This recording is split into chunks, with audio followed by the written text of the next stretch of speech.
Yo, what is good, everybody? It is Riley's Redzone here, back with another NFL free agency grades for 2020.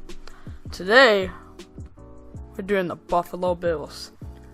So, let's get right into it. The Bills made a lot of interesting moves this offseason, and to me, they greatly improved their team.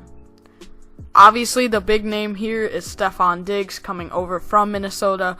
They gave a lot of picks for Minnesota, but overall, I think it's worth it. I think it made it look like a big price that they gave away with the Hopkins trade happening, but really, I think it's a good move. As you'll see later in the video, I think they filled a lot of their needs. So honestly, their first round pick would have just been a extra player, that they can develop. So why not get your star receiver now and have something for Josh Allen? And honestly, I think they can try to win a Super Bowl this year. So I give it an A. He's a great player. I think it's a good move for both sides, honestly. So I give it an A.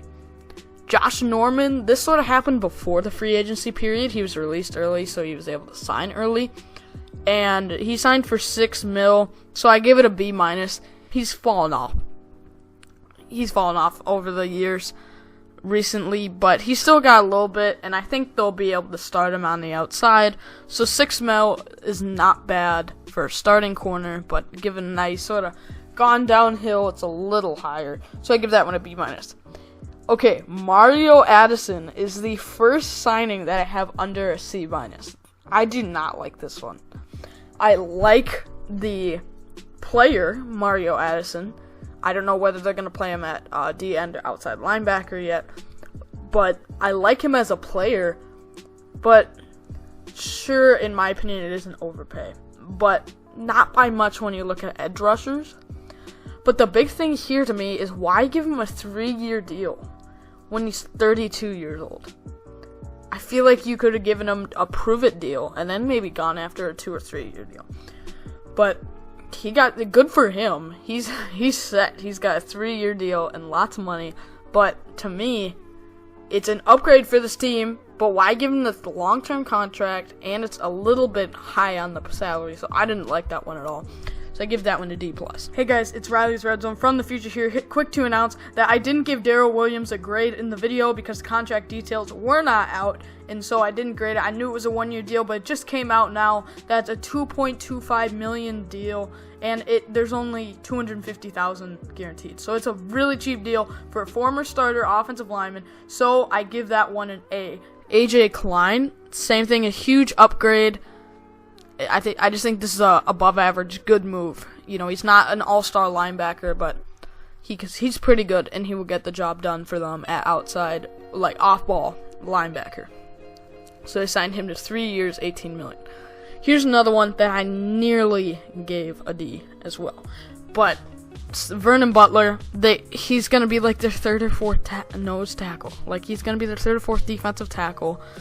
And $7.5 million is quite a bit for a third or fourth defensive tackle. But he is young, so he gives a little bit of an upgrade. But I did not like that one at all. Not good, in my opinion. This one is really good to me. Nearly gave it an A. Quentin Jefferson, coming over from the Seahawks, severely underrated. But he's getting paid up there close to, I think, starting edge rusher, but he's not going to be a starting player, I don't think, for them, unless they start him over some other players. But I think he could start, maybe would be a good move too, but I don't believe he's currently starting for their team, which is why I would give him a B. Tyler Matakevich is another player that I like, just the 2 years, 7.1. That's around good value he'll be that fourth linebacker, like a backup middle linebacker to Tremaine Edmonds. He'll get on the field some, not going to be a full-time starter, but that's a relatively good deal for a young player who's up and coming and was involved with the Steelers, so I think that's a good move by them to get a little upgrade there. In this next one is the classic scenario of which I've been realizing going through this team. For example, when I included the Devon Kennard film, his best game with 3 sacks was against the Cardinals, and once he signs with the Cardinals. Dante Fowler had a 3-sack game against the Falcons, and he signs with the Falcons. So, Taiwan Jones has that game-sealing play against the Buffalo Bills, and they say, hey, we want some of that. So it is a little high for a third-string running back, but he adds some stuff on special teams, so I give it a B-.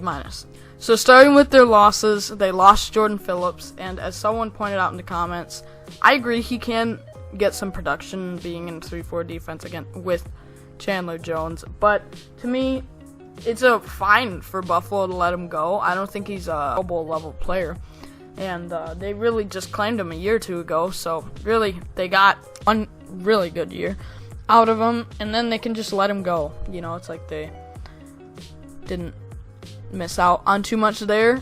But Shaq Lawson, I liked as a guy they could have looked to, but once again, 3 years, $30 million, that's quite a big paycheck, and they were fine to let him go, as they already have, you know, they had Jerry Hughes and Trent Murphy, but then they added in, you know, Quentin Jefferson and Mario Addison and other edge rushers and defensive tackles, so they were fine to let him go. And Kevin Johnson is just there. They're fine to let him go. Once again, I think they got him on a 1-year contract last season, used to be on the Texans, and now he's going to the Browns, so they were fine to let him go there. Looking at their re-signs, they only made 2. I only graded 1 because I have no idea what the Isaiah McKenzie contract, and you may think, oh, why not just give it an A? It's probably cheap. Well, looking at their receiver depth, he does add some ability in the return game, but honestly, looking at their depth chart now, wouldn't be surprised if he's like their 6th best receiver. So if they give anything to him that's pretty expensive for a 6th receiver, I would lower that grade. So I didn't grade that one. But Dean Marlowe, for $1.55 million, is a fine signing. It's up there for a backup safety, but it's above average. I like it, so I gave it a C+. Not much there. And they're guys who are still available. They're going to let a lot of these guys walk, in my opinion. They are so full of depth. You'll see on the next one, too. Like, it was hard for me to find weaknesses here. Looking at what they have, though, still available is Ladrian Waddle. They could look to bring him back, honestly, in my opinion, at backup right tackle. I think they have Cody Ford and Ty Nsekhe there that they're fine.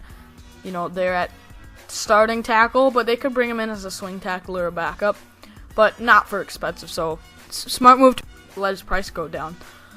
So Frank Gore, they can let walk. They have Singletary, they have Yeldon, they have Taiwan Jones, and they have rugby star Christian Wade. And Julian Stanford is a guy they could also look to bring back just for some linebacker depth. Same thing though, don't be too expensive. Maurice Alexander, backup middle linebacker. Let walk. They probably could bring him back on a complete minimum, but they don't have to. Kurt Coleman, just let him walk. He's a safety. Corey Liuget, same thing. They have so much depth at DT. Snorris Perry, I think they're going to let him go now. They could bring back to be the 4th instead of Christian Wade. But to me, they basically just replaced him with Taiwan Jones. So that's why I say just let him walk. And Isaac Asiata, they can let him go because they have depth on the offensive line.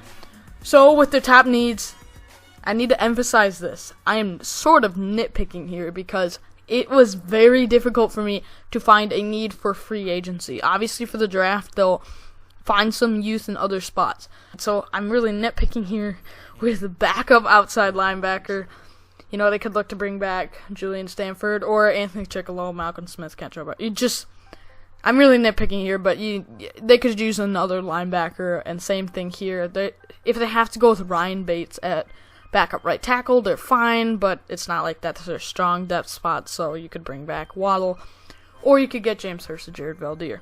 So I absolutely love what the Bills did adding players. I don't love the contracts, as you see here. You know, there's some low signings, but there's a lot of good signings too. I like every single signing as an upgrade to their team. Was a little confused on some of the numbers, but overall, they added so much to their team, and I wouldn't be surprised. Sort of looking at the roster now, I didn't realize how stacked they're going to be, honestly. So I wouldn't be surprised if I have the Bills as a Super Bowl favorite and definitely to win the division right now, unless New England gets a quarterback. But you never know with Bill Belichick, so we'll see what happens there. But yeah, so I think the Bills had a great offseason, and look for them to be Super Bowl contenders after adding some of these players. So I will see you guys in the next one.